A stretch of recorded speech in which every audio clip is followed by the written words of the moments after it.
Olá, um ótimo dia para todos vocês, que Deus os abençoe e que vocês possam ter uma ótima sexta-feira de preparação para o dia do Senhor. Hoje vamos ler aqui o capítulo 16 do livro de Provérbios, dentro ainda da comparação que faz Salomão entre o justo e o perverso. Gostaria que você prestasse bastante atenção em alguns versos que vamos ler hoje, tá?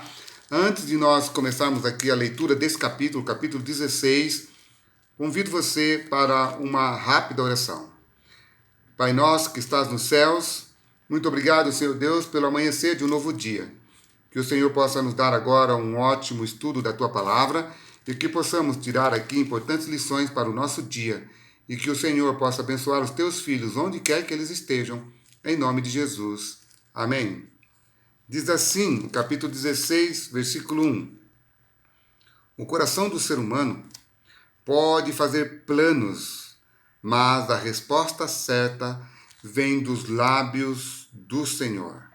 Vou parar um pouquinho por aqui, que só aqui nesse verso nós temos algumas lições para tirarmos. Para a nossa mente, queridos amigos, finita, nós temos uma mente muito finita. Só conhecemos o agora, nós não sabemos o que acontecerá amanhã. Então, queridos, para a nossa pequena mente, que fica fazendo planos e mais planos, parece estar tudo bem, parece que está tudo correto. A Bíblia está dizendo aqui, queridos, que os nossos planos, diante dos planos do nosso Senhor Jesus Cristo, do nosso Senhor Deus, eles não são nada, queridos. Então a Bíblia está dizendo assim, que o coração do ser humano pode fazer planejamentos, você pode fazer planejamentos, mas é Deus quem vai dar sempre a resposta final. E o interessante, queridos, que a resposta final para todas as coisas já estão escritas na palavra do Senhor. Conforme diz o livro de Amós, capítulo 3, verso 7, Deus não fará nada sem antes avisar aos seus servos, os profetas. Tudo o que Deus vai fazer já está escrito dentro da sua palavra, queridos. Então, por mais planos que você faça, se os seus planos não se enquadram dentro dos propósitos divinos, você está realizando ou fazendo planos para a sua perdição. Então, queridos, realize os seus planos dentro dos projetos de Deus, ou seja, antes de você fazer os seus planejamentos, veja qual é o planejamento que Deus tem para você. Porque a Bíblia diz claramente que os planos de Deus para conosco são planos de bênçãos, são planos de vida. Então, queridos, o homem pode fazer planos, mas é Deus quem sabe todas as coisas. O homem propõe, mas Deus, ele dispõe, porque ele já sabe todas as coisas. Versículo 2. Todos os caminhos de uma pessoa são puros, todos os planos que ela faz parecem ser tão puros.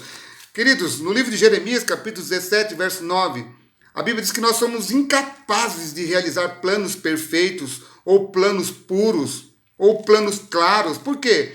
Porque nós nascemos pecadores, nós nascemos contaminados pelo pecado, queridos. Você queira ou não queira, eu queiro aliás, desculpa a palavra, se eu quero ou não quero, entenda, queridos, eu já nasci pecador, eu já sou um pecador de nascença. Então, o que um pecador pode fazer? Que planos corretos um pecador pode fazer? Nenhum.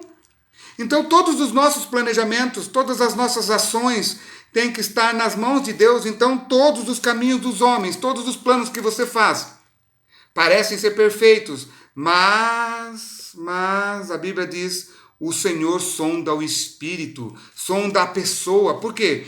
Para saber se realmente aquilo que você fez está de acordo com a sua vontade. Agora o versículo 3 diz assim, entregue as suas obras, entregue os seus planos ao Senhor, e o que você tem planejado, ele se realizará. Ou seja, Deus vai fazer com que os seus planos, de acordo com a vontade dele, seja realizado, se você tiver um plano colocado nas mãos de Deus. Amigo, deixa eu falar uma coisa para você. É tolice nós não realizarmos nada ou não planejarmos alguma coisa sem antes consultar a Deus. Versículo 4. O Senhor fez todas as coisas para determinados fins.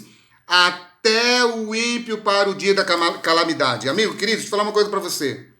Se você não faz os seus planos mediante aos planejamentos que Deus tem para você, para a sua vida, saiba que você é um homem ou uma mulher ímpia. Uma pessoa ímpia quer dizer que uma pessoa que detesta as coisas de Deus. E aí a Bíblia diz aqui no versículo 4, essa pessoa estará sendo reservada para o dia da calamidade. Lá no livro de 2 Pedro, capítulo 3, no versículo 7, a Bíblia diz aqui algo que eu quero ler para vocês. Segunda carta de Pedro, capítulo 3, verso 7, diz assim. Segunda carta de Pedro, capítulo 3, verso 7. Pela mesma palavra, os céus e a terra que agora existem, têm sido guardados para o fogo, estando reservados para o dia do juízo e da destruição do ímpio. Ou seja, Deus, queridos, já está aqui marcando um encontro com as pessoas ruins. O mundo tem dia e hora para ser terminado ou destruído essas calamidades que acontecem aqui. Mas a maior calamidade que Deus vai destruir não é as coisas, as ações ou as coisas, as obras de Deus criadas somente, mas as coisas ruins de dentro do coração do ser humano. Tudo um dia vai ter um fim. Agora eu quero ler com vocês aqui, queridos, o verso 5. O Senhor detesta todo aquele que é orgulhoso, aquele que faz as suas coisas sem colocar Deus em primeiro lugar. Deus abomina.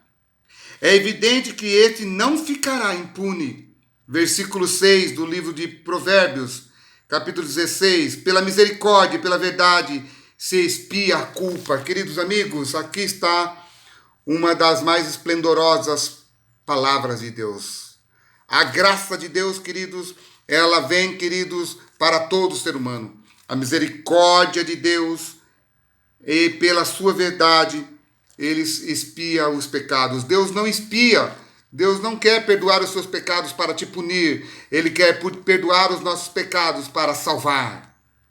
Então hoje, queridos, Deus está dizendo para você, filho querido, até o que você está passando, Deus está dizendo, eu ainda tenho misericórdia de você, eu ainda quero ajudar você, eu ainda quero dizer para você, tenho uma porta de oportunidades aberta para você, para que você possa aceitar. Então, pela misericórdia e pela palavra, Deus expia o pecado. Deus expia a culpa. Queridos, ainda há misericórdia, ainda há graça suficiente para todo pecador. Aceita então Jesus como seu Salvador, porque pelo temor do Senhor se evita o mal. Amigo, quando você tem o temor ao Senhor, o mal é evitado na sua vida. Verso 9, o coração do ser humano traça o seu caminho, mas o Senhor lhe dirige os passos. Você pode traçar os seus caminhos, mas quem dirige os seus passos é Deus. Quero ler aqui um outro verso que eu escolhi aqui para dizer para você. Olha só o que diz aqui o versículo 13. Os lábios justos são o contentamento do rei, e ele ama o que fala coisas retas. Quando você entrega o seu coração ao Senhor, quando você entrega os seus planos ao Senhor e confia que Ele vai realizar dentro dos planos que Ele já tem para cada um de nós, saiba que os seus lábios vão só falar coisas retas, e então você agradará o Rei da Glória. Verso 16, aliás, verso 14, o furor do rei é como um mensageiro da morte. Queridos, sabe o que a Bíblia está dizendo?